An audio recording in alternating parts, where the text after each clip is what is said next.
Hi everybody, welcome back to my my repair and restoration of my 1935 Philco Model 84, and made a little progress from the last time. Mostly I've been studying though to figure out what's the best thing to do, and and getting more familiar with the actual wiring, schematic, and just everything. So that's what I've been doing. I've been trying to do my homework. I've been doing a lot of work with the schematics. For one, I enlarged my, it shows where the parts are. That really helps a lot. It's not it's not some complete deal in that, but it really helps give you an idea. And you put this along with some pictures that you take, and it really helps a lot. Another thing that I had to do was, it doesn't really show the pin numbers. I guess Philco was kind of known for that in the early days. So what I did is I looked up, I only have 3 different types of tubes. I have the 80 is the rectifier, I have 2 77s for like the intermediate, and then for my my power tube, my output tube is a 42. So I took and I went in and I got, if you can see up there, I don't know if you can, where I made a drawing of each one and put it on the schematic so it was handy dandy with the pinouts, and then plus I numbered where the pins would be on all of them, so that helps. My parts list, I blew that up, and so that, you think, well, you're ordering new parts already? Well, not yet, but just using this in conjunction with everything else has helped a great deal. And there's the other side of my schematic, and there's my 77 and my 42. There's the smaller version of it all, and that one too with all the instructions for later on. It's upside down. And there we go for that. And like I said, another one of these, and I've been kind of, if I have to, I'll trace something out. So you can see that. So that's where I've been on the schematics.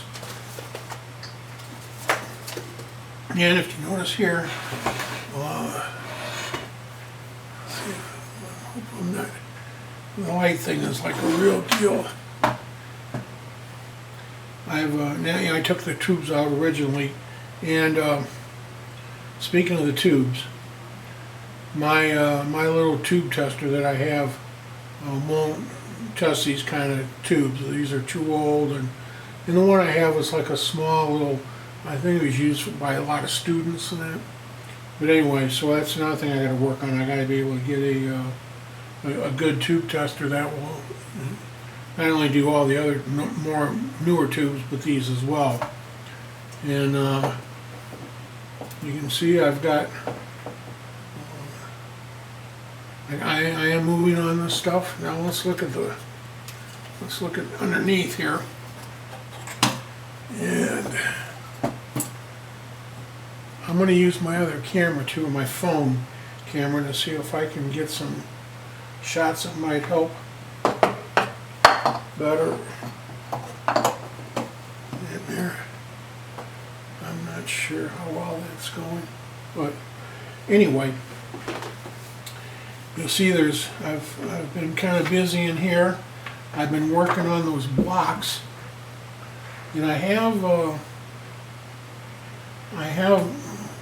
3 of the 4 blocks out actually. So that's an improvement. I removed there was some other parts in there I took out. I took out the switch and got that out of the way because I'm trying to make it a little easier to have access in here as I go. Now, I had to come up with a plan to be able to take this stuff out and be able to put it back in by just not, I need more references than just the schematic. I know that eventually using the schematic, you know, you should be able to eventually get it together, but when you're not as experienced as a lot of our good people out there, it becomes a real challenge, and then the hobby is not that much fun. So some of the things that I've done, I've been making a list on some things as I go, and little notes, and then I drew out all the blocks. Now, you know, these blocks, they have numbers on them, and there's actually some papers out there, or some PDF files that you can get from the same website that does the Philco forum. I think it's the Philco Repair. I can't think of the name of it right now, but most of you, if you're doing this, you've probably been there. And there's a section there that has some downloadable PDF files that explains the blocks, and they list a lot of them. Now, I took the numbers down. If eventually, will I need to do that? I need that, I don't know. And I also made a diagram of each one, and then I started labeling all my wires, and I did it alphabetically. Started with A, and I've been going through, and if I get to Z, then I'll just start with a double A. But I've been listing. You can see here on how well I'll show you later with the other camera, a couple shots. But I've got a little tag on each wire, and it says exactly, well, it's a A to B, Z, whatever. And then as I took them out, I would reference it here, like on this terminal. The B wire came off the bottom part here. The C wire came off here, plus resistor 12, and so on. And that's, as I go, I just take my time, do one at a time, make sure it's labeled, and go on from there. And then I also making more notes up at the top, and then I've also started doing the tube sockets, drawing them out and showing where the wires come off of them. So that's where I'm at right now. I've got the tube socket, the 80, the 42, and the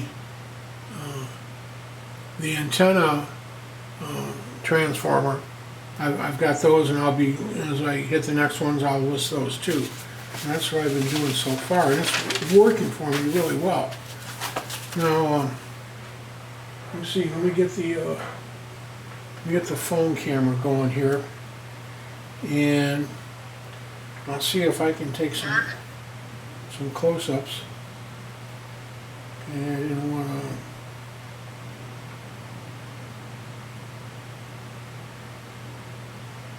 See if I can get the camera going here. Sorry for the delay. Alright, let me get it on movie. There we go. Alright, now I'm going to show you a couple areas. Now here you can see where the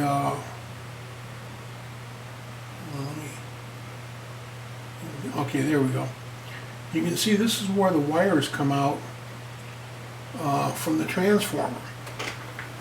And now this is one hole on the one side, and it has just two wires coming out. And you notice they're black, and they come down here and they end up down at this socket. Well, when I first looked at that, I thought, that must be the primary side. Normally your primary has black wires. There's two on the one side, they're normally on one side, and the secondary is on the other. But then I got looking at it and I thought, well, you know, the schematic in that is saying that the primary wires should be white. And lo and behold, when I look, this is not the rectifier. It's going, these wires are going to the 40 tube, the output tube. So I'm thinking, wait a moment, that wouldn't be. So I went back and got thinking about it, and sure enough, the white wires are in here. So in this cluster, so it doesn't, just because two wires come out of one hole doesn't necessarily mean that that's the primary or anything. So you notice a lot of the blocks are gone now. This is the can for the condensers, for the filter condensers. Here's my antenna transformer, the coil. This would be the oscillator, I believe, and the last one should be the IF transformer. So those are looking good so far. Like I said, I've got everything pulled out. The switch was right here. I pulled out the I number or labeled all the speaker wires, undid the knot and pulled that out. Now I've got the speaker over in the box, so that's taken care of. Power cable, that's gone. And I labeled where they go before I did that, so that's working well. Now let's see, I think I can get off of this here now. Let me, okay, so now we should be back on the regular. Second here, turn this off. Okay, so that's where I'm at, and my next step is to finish going through here, getting this block off, and then taking and going and making sure everything's okay in here, which it should be. But you know, I want to double check everything. If you notice, it's really clean. This is surprisingly clean inside and even on the outside of the front. It looks really well. I haven't found any corrosion per se. It doesn't even look like that there's any damage to it where it would even start rusting, which is really good. It's a great benefit for me. One other thing I wanted to mention, when I first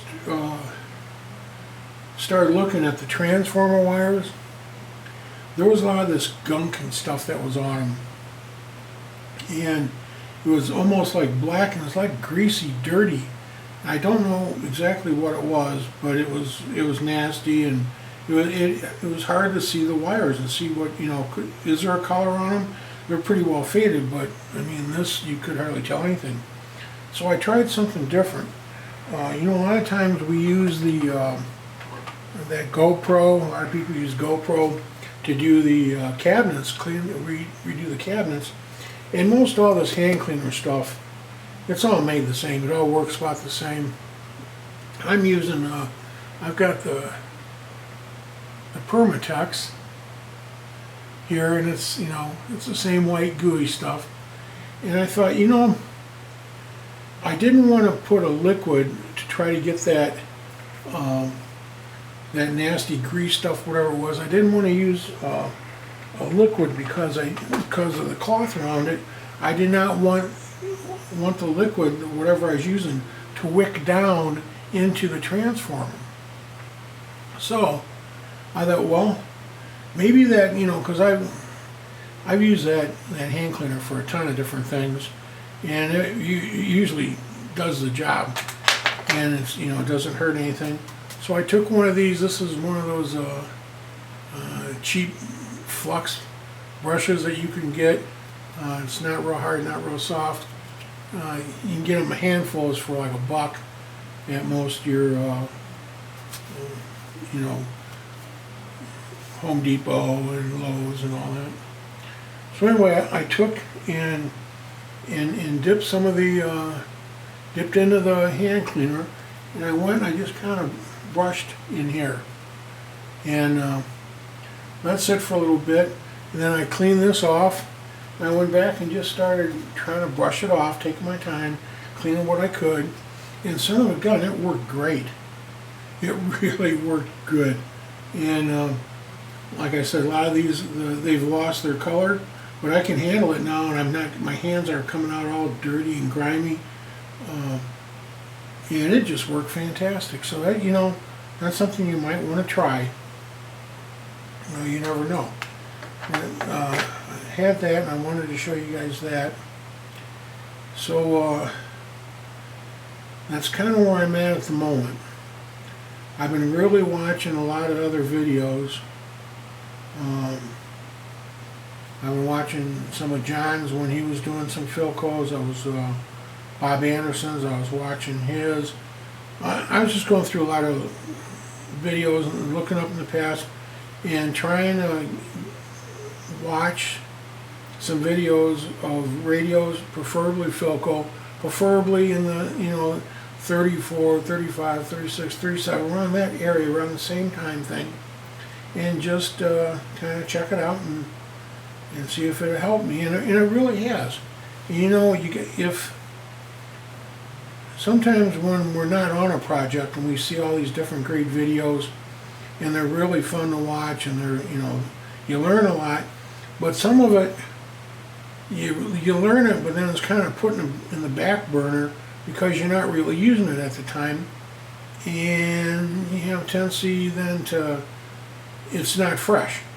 But if you're doing a project and you go back and you look and watch some of the other guys that are doing a project similar to yours, you realize just how much information is being put out there for you.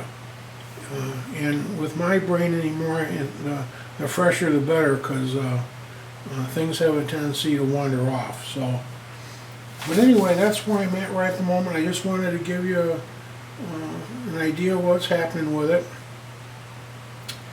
I hopefully will be on this with some more information and more stuff in the real near future. Plus, I might have another video coming out off this subject, and I might be taking apart my my laptop again, that my Compact 62. So, and if I do, I'll definitely shoot that and bring it to you guys, because I'm having an issue. Even though it works now and everything's cool, I'm having an issue that, matter of fact, I seen Dino at Hack a Week. He had the same thing where his videos were, if you left the video on too long, it heated up and then, you know, went dead on you. And lo and behold, mine's doing that. It's running great, everything's fine. You know, after all that, and after I went through all that stuff, I don't really want to open that up again, but if I want to watch videos on it, I'm going to have to. You know, and it's just a matter usually of re-putting on the heat sink paste, and just make sure it's on nice, even and smooth and spread. You know, I took that thing off and on again so many times, I might have not put it on that last time, or put it on right, and so I'm going to have to go in and do that. And if I do that, I will definitely record it and bring it to you. So, okay everybody, I'm going to cut this as short as I can, and thank you so much for continuing watching. It's really good to know that people, you know, are kind of paying attention to what you're doing and actually have an interest in it. And you know, if you're not subscribed, I just it'd be so cool if you could, you know, subscribe, and you can follow some of the other crazy antics that, you know, that I do. And, you know, some of the stuff is helpful to you, you know, fantastic. And, you know, and if you find that you liked it, you know, you could hit that, that thumbs up thing, hit the like button, and that really helps too. So, but anyway, until I see you again, everybody, take care, and God bless everybody. Bye.